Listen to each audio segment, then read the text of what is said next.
right, girls. I hope you are ready with the book now. So, The Tiger King by Kalki, right? So, as the title says, The Tiger King, what do you think the story might be about?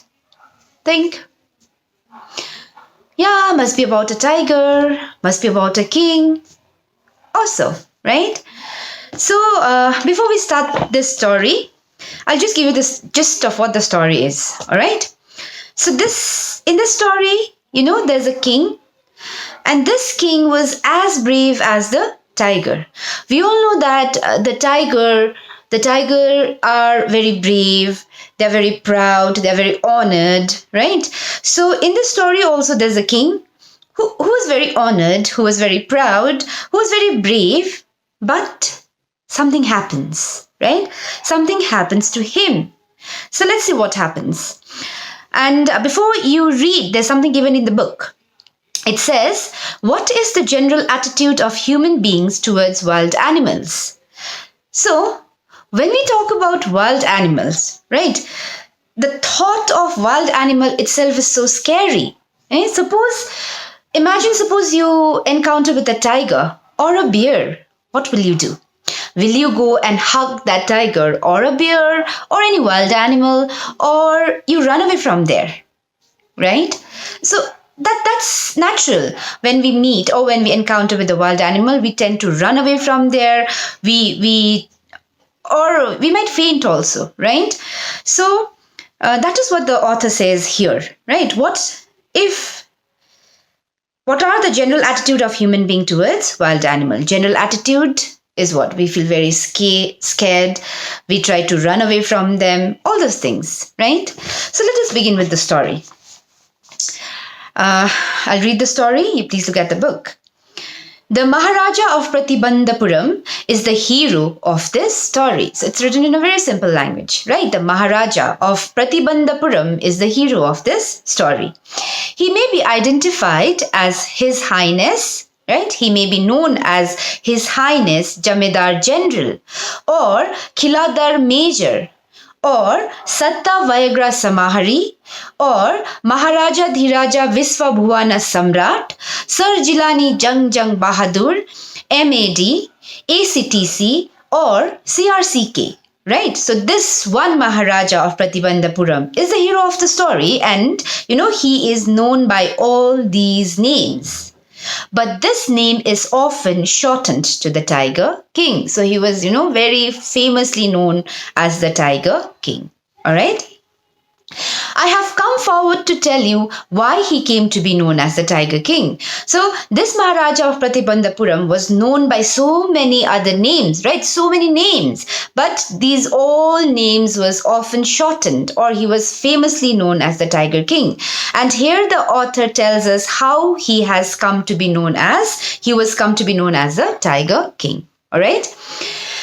Then the author says, please look at the book. I have no intention of pretending to advance only to the end in strategical withdrawal. Even the threat of a Sataka bomber will not throw me off track. Right, now see, that what the author says is, here the author does not have an intention to, directly jump at the end or directly tell you how he has come to be known as the Tiger King, right? Even the threat of Sutaka bomber, right? Even the bomb would also not frighten the author. And the author tends to tell us very slowly how this hero of the story came to be known as the Tiger King. Right. The Sutaka, if it likes, can beat a hasty retreat from my story. It's just, the comical one that author says that Sutaka bomber, if he wants, he can go away from his story. But no matter what the situation is, the author is very gradually going to tell us how this king was called to be known as the Tiger King. All right. So, right at the start, it is imperative to disclose a matter of vital importance about the Tiger King. So here the author says at the beginning itself, right at the start, means at the beginning of the story, it is imperative to disclose a matter of vital importance about the Tiger King, right? The very great importance of Tiger King is not easily to tell in the beginning of the story itself. Everyone who reads of him will experience the natural desire to meet a man of his indomitable courage face to face, right? But there is no chance of its fulfillment. So here the author says that he doesn't want to talk about the Tiger King, or he doesn't want to tell how this king became a Tiger King at the beginning itself, right? Because, the author says that this kind of person, this Tiger King, was such, right, such a person whom each and every person wanted to meet face to face. He was such a person of indomitable courage, right? But there is no chance of its fulfillment. But the desire of the human beings will not be fulfilled, right? What desire? Desire of meeting with that Tiger King. As Bharata said to Rama about Dashratha, the Tiger King has reached that final abode of all living creatures, right? In other words, the Tiger King is dead, right? So here the author just trying to give an example that Bharat came to Ram and told about Dashratha's death. Exactly here also, the Tiger King, right? He was such a courageous person. He was a person of indomitable courage, is what the author said. And when a people hears about the Tiger King, that people wanted to meet that Tiger King face to face, right? But the desire of meeting the Tiger King will not be fulfilled because that Tiger King is already dead. All right? Now then the author says, the manner of his death is a matter of extraordinary interest, right? So how did that Tiger King died? The death of the Tiger King was, the author says it was so interesting. It can be revealed only at the end of the story.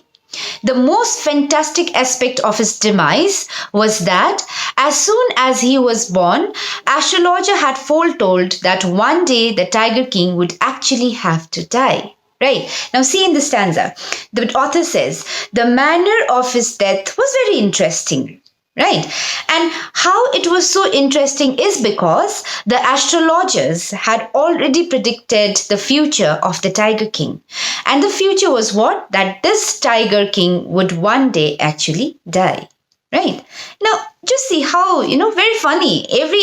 This is like, natural thing. When a person is born one day or the other, we have to die. Right. But then the astrologers predicted that this king will one day die, right? And in that scene, imagine that, the darbar, a big darbar kind where a big ceremony is going on, and, many astrologers and the priest had come because a new son was born in that palace, in that kingdom. So all these things, right? The astrologer predicted his future also. And then when the astrologer said that this king, this child will one day die, the astrologer said, right, the child will grow up to become the warriors of warriors, hero of heroes, champions of champions. But, right, till then, they stopped. They bit their lips and swallowed hard, right? They could not say further. When compelled to continue, right? When everybody compelled the astrologer to say it further, the astrologer finally came out with it. And then he said, this is a secret which should not be revealed at all, right? And yet we are forced to speak out. This is what the astrologer said. The child born under this star will one day have to meet its death, the astrologer said. At that very moment, a great miracle took place. Suddenly, a miracle happened. An astonishing phrase emerged from the lips of 10 days old Jilani Jang Jang Bahadur. Right? So, when the astrologer predicted that this child who will grow up to become a warrior of warrior, hero of hero, champions of champions, but at the end he'll die, right? He has to meet his death. So at that moment, a miracle happened. And what miracle was that? Is, that 10 days old child, Jilani Jang Jang Bahadur, spoke up. Imagine a 10 days child speaking up, right? So he spoke up and he said, oh, wise prophet, oh, you all are so wise, said that child. Everyone stood transfixed in stupefaction, right? Everyone was so shocked because that 10 days old child is speaking, right? They looked wildly at each other. Everyone was bewildered, so confused. They blinked at each other. And again, right? The child spoke. "Oh, wise prophet, it is I who spoke," said the child again. This time, there were no grounds for doubt. Right? Nobody doubt. It was that infant born just 10 days ago who had initiated the words so clearly. Right? There was no doubt that this child was the one who was speaking that words. The chief astrologer took off his spectacles and gazed intently at that baby. He looked at that baby. How? Imagine that 10 days baby is speaking. "All those who are born will one day have to die. We don't need a prediction to know that. There would be some sense in it if you could tell us the manner of that death." The royal infant uttered these words in his little squeaky voice, right? Not only that, right? That child didn't only just said that, "Oh, wise prophet," but he also said these lines, right? He said that all those who are born will one day have to die. We don't need your prediction to know that.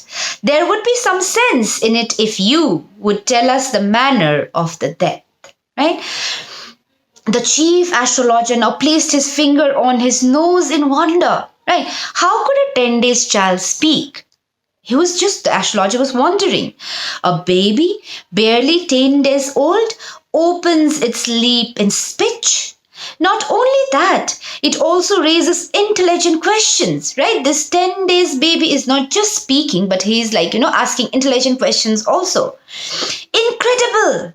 Rather like the bulletins, rather like it was news bulletin by the war office than facts.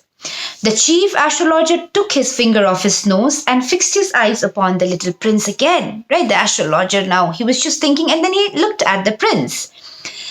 Then the astrologer said, "The prince was born in the hour of the bull. The bull and the tiger are enemies. Therefore, death comes from the tiger." The astrologer predicted that, right? You may think that Crown Prince Jung Bahadur was thrown into a quake when he heard the word tiger, right? So when the astrologer said that this child, right, the prince is born in the hour of the bull, and the bull and the tiger are enemies, and then the death of the prince will occur by the tiger, right? You might think that when that 10 days old prince heard the word tiger, he might be very scared, right? But that did not happen. That was exactly what did not happen. As soon as he heard it pronounced, right, the crown prince gave a deep growl, right? So as soon as that prince heard the word tiger, he was growling with anger. Terrifying words emerged from his lips, right? More dangerous words came from his lips. "Let tigers beware of me," said that child. This account is only a rumor rife in Pratibandhapuram, right? So this is just a rumor in that place. Exactly that did not happen, right? Truly that did not happen, just a rumor. But with hindsight, we may conclude it was based on some truth. But the author might have heard some hint, and in that hint, it might be true also. So now moving on to the second part of the story. Crown Prince Jung Bahadur grew taller and stronger day by day. No other miracle marked his childhood days apart from the event already described, apart from that event when that 10 days child spoke, right? The boy drank the milk of an English cow, was brought up by an English nanny, tutored in English by an Englishman, saw nothing but English films, exactly as the crown prince of all the other Indian states did. When he came of age at 20, the state, which had been with the crown of words until then, came into his hands, right? So at the age of 20, he officially became the king of that state, right? But everyone in the kingdom remembered the astrologer's prediction, right? So at the age of 20, when he became king, right? He became a crown king then. And then everyone in the kingdom remembered his childhood prediction, right? Many continued to discuss the matter. Slowly it came to Maharaja's ears. There were innumerable forests in Pratibandhapuram state, right? So slowly Maharaja heard that his death would occur from tiger. So there were innumerable forests, right? Number of forests in Pratibandhapuram state. They had tigers in them as well. The Maharaja knew the old saying, you may kill even a cow in self-defense. There could certainly be no objection to killing tigers in self-defense, right? So, the Maharaja knew the old saying that you might kill a cow in self-defense, but you might not kill a tiger. So, the Maharaja started out on a tiger hunt. The Maharaja was thrilled beyond measure when he killed his first tiger. He sent for the state astrologer and showed him the dead beast, right? So as soon as he killed the first tiger, he was so happy. And then he called the state astrologer who had predicted his death, right? Then when the astrologer comes, right? The king says, what do you say now? Tell me, what do you say? Then the astrologer said, Your Majesty, you might kill 99 tigers exactly in the same manner. But, then the king says, But what? Speak without fear. Then the astrologer says, but you must be very careful with the 100 tiger. What if the 100 tiger were also killed? The king said. What if I kill the 100 tiger also? When the king said, the astrologer said, then I will tear up all my books on astrologers, set fire to them, and, right? When the astrologer said that, and, what? The king asked. I shall cut off my tuft. Tuft means the tuppi which the pandits have, right? I shall cut off my tuft, crop my hair short, and become an insurance agent. The astrologer finished on an incoherent note, right? Part 3. From that day onwards, it was celebration time for all the tigers inhabiting Pratibandhapuram, right? So when the astrologer said that the king will kill 99 tigers exactly the way, but he has to be very careful with the 100 tiger, right? So since then, the king started to hunt for the tiger, right? It was celebration time for all the tigers who was inhabiting in Pratibandhapuram. The state banned tiger hunting by anyone except the Maharaja. Now, whatsoever the Maharaja has to kill 99 tigers more to make it 100, right? So then he banned tiger hunting to everyone except Maharaja himself.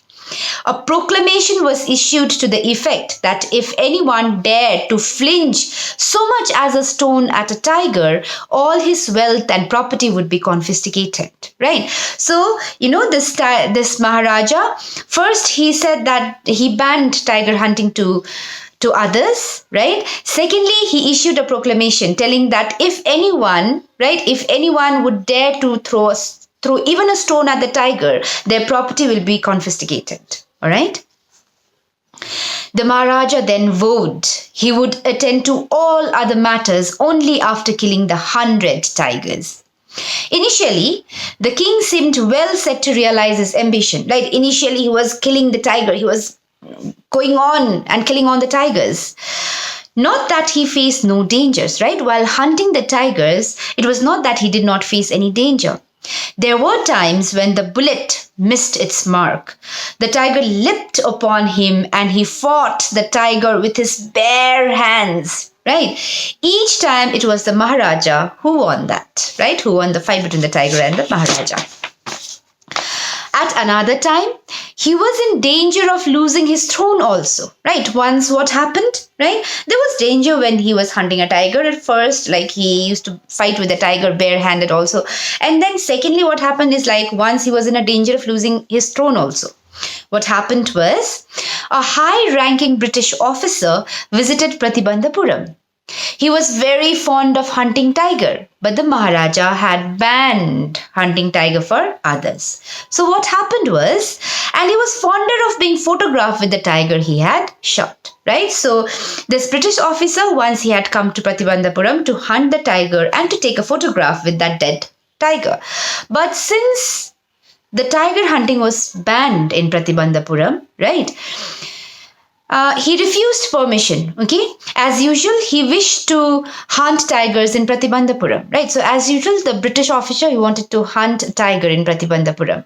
But the Maharaja was so firm in his decision, he refused permission. He did not give permission to the British officer to hunt for the tiger. And then he said, right, I can organize any other hunt, the Maharaja said to the British officer. I can organize any other hunt to you. You may go on a boar hunt. You may conduct a mouse hunt. We are ready for a mosquito hunt also for you. But tiger hunt? No, that's impossible. I'm not going to give you, is what the Maharaja said.